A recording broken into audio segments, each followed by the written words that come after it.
Don't you absolutely love this time of the year? The gentle rains, the change of season. This is my own favorite time of the year. And whenever I hear the sheep out in the field and they're making such a noise because they're being sheared, and I see them coming down the hills and they're all sparkly white, it reminds me of another season. A season when I wasn't married to a king and I didn't live in a palace. My name is Abigail and I come from the city of Mahon. And at the time of this story, Israel was in political turmoil. Our wonderful prophet Samuel had just died, and King Saul was still ruler of the land. But there was a new king who'd been anointed by Samuel before he died, and Saul did not want to hand over the reins, so he was on the run from the king. Him and his men, who were a band of misfits really, hiding in the hills, sleeping in the caves, avoiding the king. But my family wasn't very political. I lived in Mahon, had a beautiful home. I was married to a man who could afford a lovely home. And we lived a quiet, peaceful life. We also did have another piece of land out in Carmel, and that's where our farmlands were, because my husband was a farmer. Although he would prefer it if I said my husband was a wealthy landowner. To give you a hint of the kind of man he was. He was quite boastful.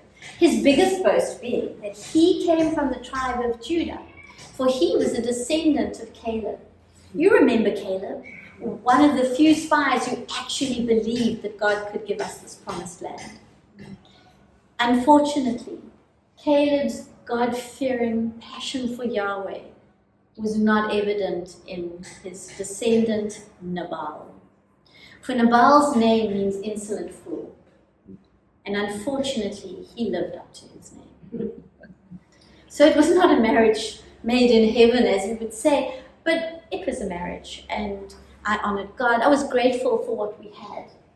And I love this time of the year, for now we would leave the city of Mahon and travel down to Carmel. It's sheep shearing season. And the shepherds would actually wash the sheep before they brought them in off the hills.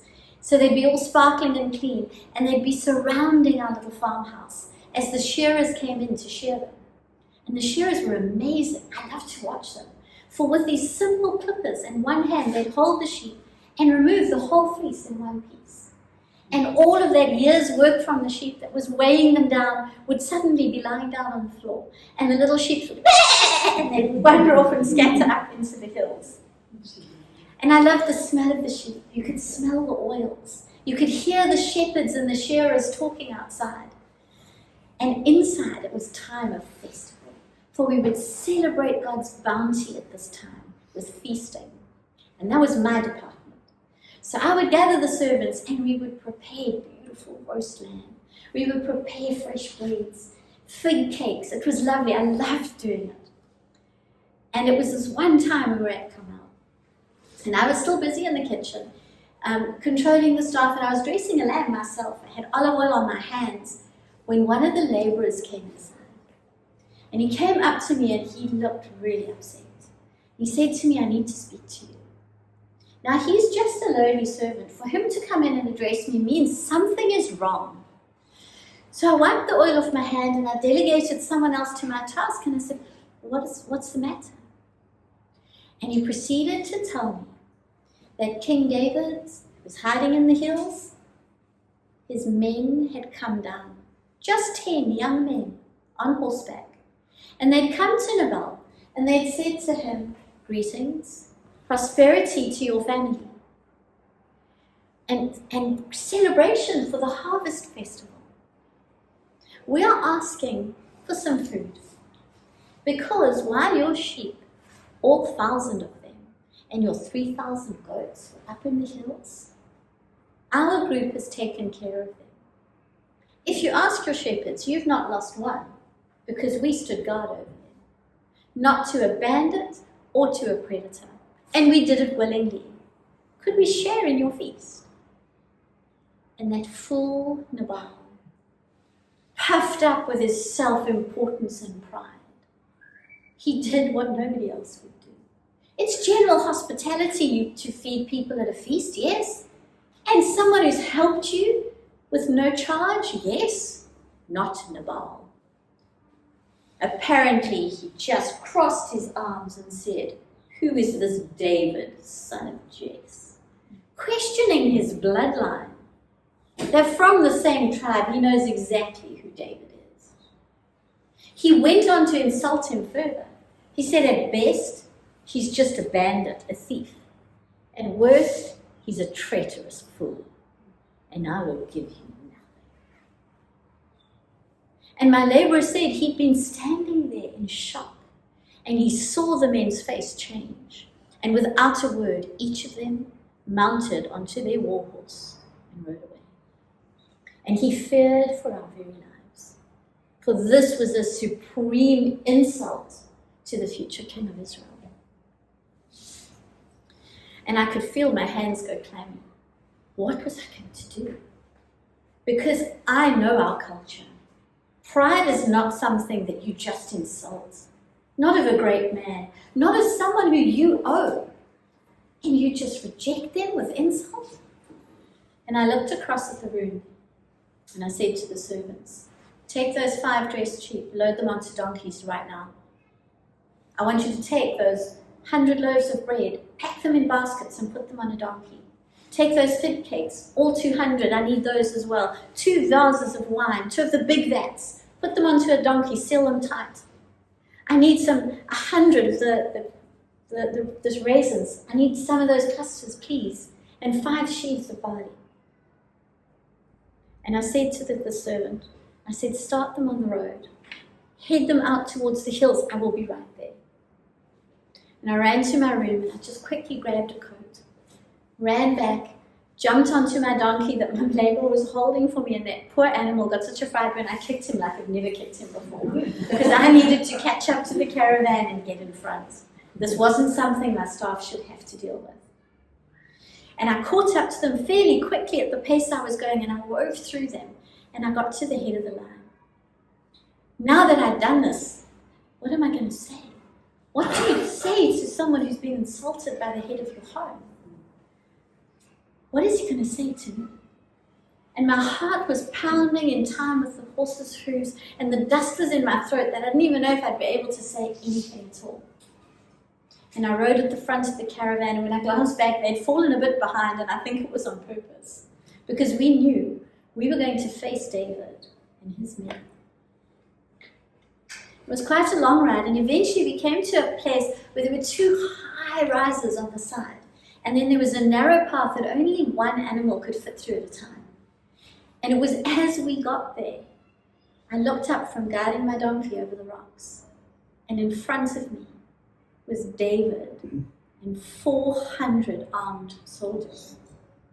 400 men on battle-stained horses, their swords at their sides, their faces impassive, emotionally ready for war. And I'd heard the songs of David. We all know the tales of David, how he killed the giant, how he's slain thousands of Philistines for the king. I picked him out easily. He was right in front. His bearing was regal, and his face was angry. And I slid off my donkey, and I fell on my face in the dirt on the road. All I could see was the hooves of his horse. All I could hear was the horse breathing over me. And he was silent. And I said to him, Sir, my Lord, please forgive me. Please forgive me for this transgression against you. Please listen to what I have to say. And all I could hear was an insect buzzing and the jingling of harnesses. And I dared to push myself back up onto my knees in front of his steed. And I said, please, my Lord, I am so sorry. I did not know when your men came. I didn't see them. And I'm so sorry for what my husband has said, for like his name, he is an insolent fool and nothing more. Please do not shed blood, taking on this campaign in your own hands for your own results. Please don't let this stain your character, for I know you are the anointed king of Israel. I know that you fight for Yahweh, and that Yahweh will destroy all of those who stand against you like a sling, like a stone from a sling. And I know that you will be the future king of Israel. I know that one day you will stand with your enemies destroyed. And I know that you will not want innocent blood shed on your hands for something you did on your own. And there was silence. And I dared to look up. And David had removed his hand from his sword hilt and placed it on the pommel of his saddle. And he said to me, "Thank you. Thank you for coming forward and telling me what you have. Because I tell you now that if you had not come, I was intending to kill every male in your community. By the end of today, not one of them would have been alive." And I said, "My Lord, this is what I have brought for your young men who serve you. It is a gift to say thank you for the service you have rendered us. Please take it and forgive us for what's transgressed." And one of the soldiers jumped off his horse at a nod from David. And slowly they walked forward and they started to take the stuff that I had brought. One walked past me and helped me up because I don't think my legs could have stood on my own. They were shaking like jelly beneath my skirts. And I stood holding on to my little donkey for support as they took the gifts that I had brought. And with a smile, they turned and they were gone.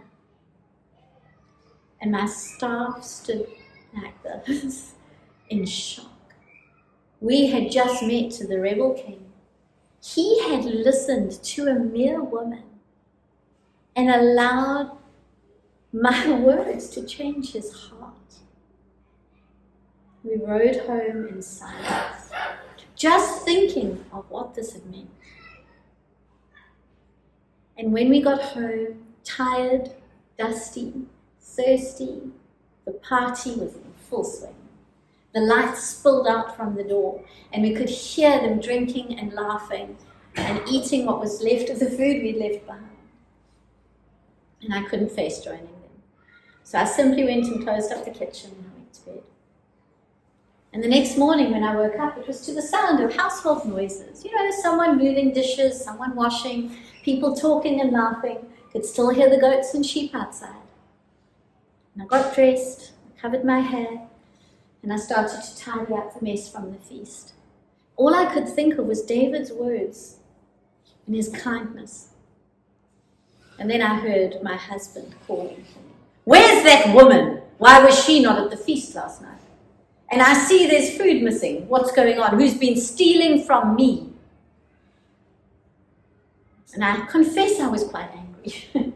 And I went through, and he was indolently lying on a couch.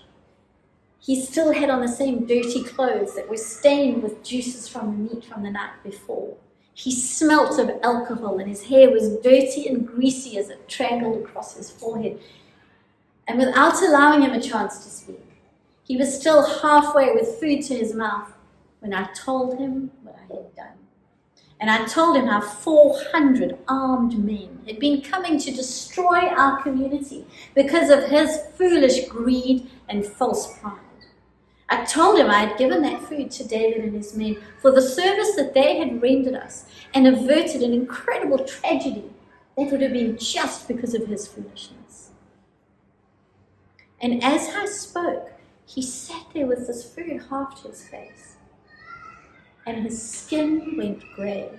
His lips turned blue, the food fell from his hand, and he fell to the floor. And I got the servants to pick him up and put him on his sleeping mat. And for 10 days, I sat vigil next to that bed. For 10 days, he did not utter one word.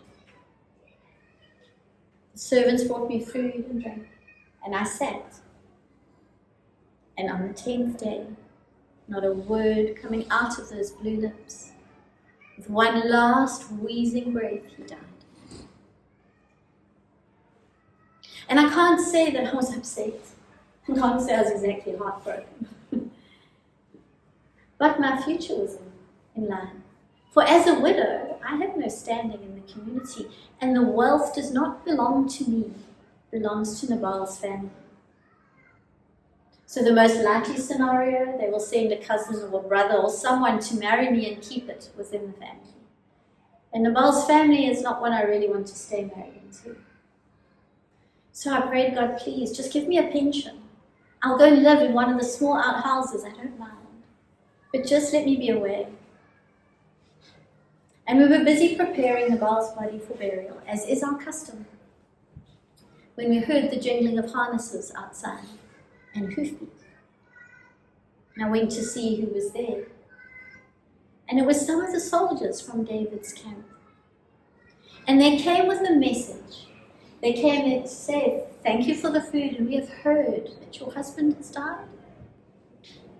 And we come with an offer, for David would like to make you his wife. And I stood there and I thought to myself, wealth and privilege, another marriage to a man with a farm and a house in Mahon, or marry an outlaw who lives in caves on the run with 600 men. Did I believe my own words? Did I truly believe he was the future king of Israel, anointed by God, fighting for Yahweh? No, I did. So I immediately washed their feet. My way of showing I accept. And I gathered my 5 handmaidens who had come with me to that house when I first married Nabal. And I mounted one of their horses. And I headed off into a land of wilderness and caves and adventure with David, the poet, the musician, the shepherd, the war hero, the warrior, the anointed of God, King of Israel. And boy, did we have adventures. And I know there's not time to tell you them all, but would you like to hear one that has stayed in my heart all these years? Saul kept hunting David and our camp, wherever we went. And David spared his life not once, but twice. He could have killed him, but he refused to touch the anointed of God. And each time Saul would say, oh, I'm sorry, I was so wrong, come back into my circle. But we knew that it would change. And David was tired. Have you ever been there when it's just things are going wrong over and over and you're just exhausted? So David made a call. He said he knows that Saul is still scared of the Philistines. So if we go into Philistine territory, Saul won't follow us. And so we did. The whole camp moved to the town of Ziklag. And one of the 5 kings, King Achish, made a treaty with David that if he would kill some of the marauders going around, we could have that as our own place. And yes, it was a deal with the enemy of Israel. But right now, David is the enemy of the Israelite king. And so we settled there. For me, it was bliss. I had a house again. I had a well with water. We could establish ourselves. And we grew. Because once we were there and established, word got out. And there were many others who were really unhappy with the way Saul was governing his lands. And they joined us with their families. And how we survived, David and his soldiers would go and attack the surrounding Amalekites. Remember the Amalekites, the descendants of Esau, that Saul had been told wipe them out, and he didn't. They still preyed upon the Israeli tribes. So David would take his men and they would go and attack them and bring back their cattle and their wealth for our town. And obviously paying tribute to King Achish. And it was a comfortable time for us. It was a time of growth and a little bit of recharging and restocking. And then the word went out. Every soldier, including those who were bought for money, just like David and his men, was called to arms. The 5 kings of Philistine was taking on King Saul. And David and his men went. And never did he discuss with me how he felt about this. But they went. And when they got there, encamped on this huge hill, facing the army of our own people, there they stood. And the 5 kings had a meeting. And they said, you might trust him, we don't. We don't want a bunch of Israelites at the back of us when we're attacking Israel in the front. So sorry, these mercenaries can go home. We don't want them. We'd rather not have them in the army. So that's what happened. But in the interim back home, we had waved our men off to war, knowing that we wouldn't see them for 6 months, a year, 2 years, we don't know. But they had left us well provided. And there was myself and David's other wife, Abigail. We were left to look after the people. And it was the women and the elderly and the children.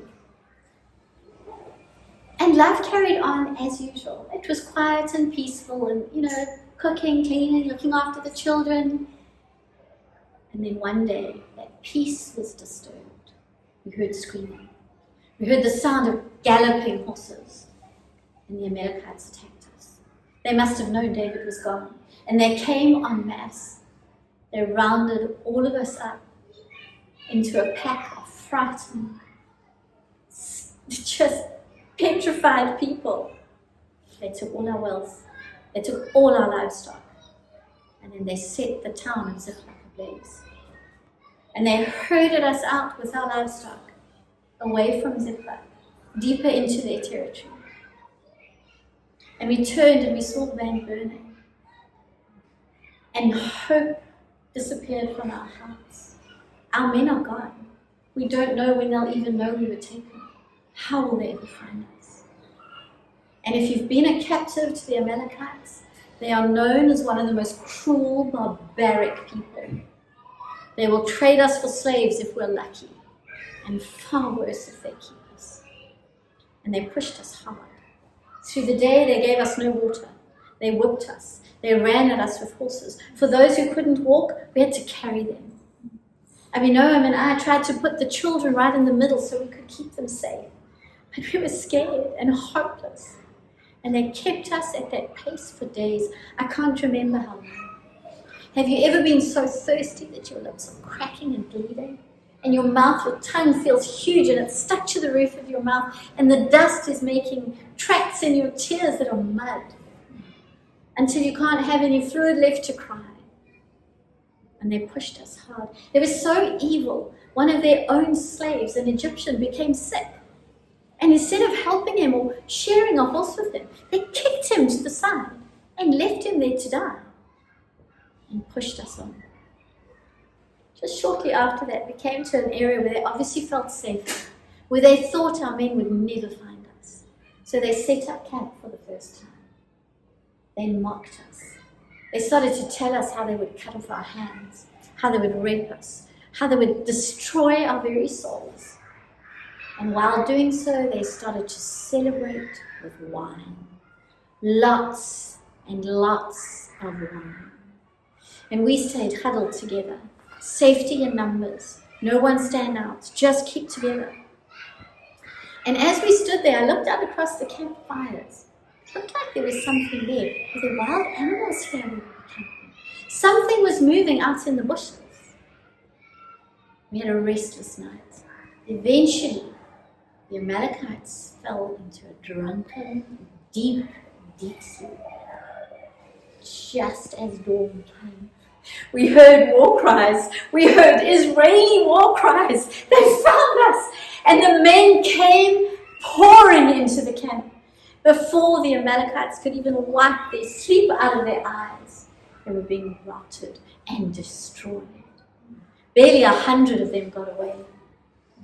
And the men surrounded them. Some of the camels chased them. And as these men dismounted, it was our men. It was our men from our village. For when they had been sent home, they were angry. They'd ridden hard and fast. And immediately, they'd come into their city and seen it destroyed. And because it was so soon, they could see the tracks from where we had been. And they had followed us at incredibly high speed. And there was David. He dismounted and I flew into his arms. He had saved us. And we gathered our people. And we gathered our wealth that they had stolen. And we gathered the wealth they'd stolen from other tribes around us. Do you know we did not lose one animal? We did not lose one woman, one child, or one old person. For David rescued us so swiftly. And as we walked home together, we came to where he'd left most of his army. He'd left 400 soldiers behind because they were too tired to continue. And they had stayed with the baggage. So there was another joyful reunion as families met up with families. And we went back, started to look at rebuilding Ziklag. But we ended up not staying there. Because in that war, as they came to attack the king of Israel, he fell on his own sword. And Saul and his sons perished in the attack. And so we began to plan to return to Israel, where David could take up his place as the rightful anointed king. And that is the story of Abigail.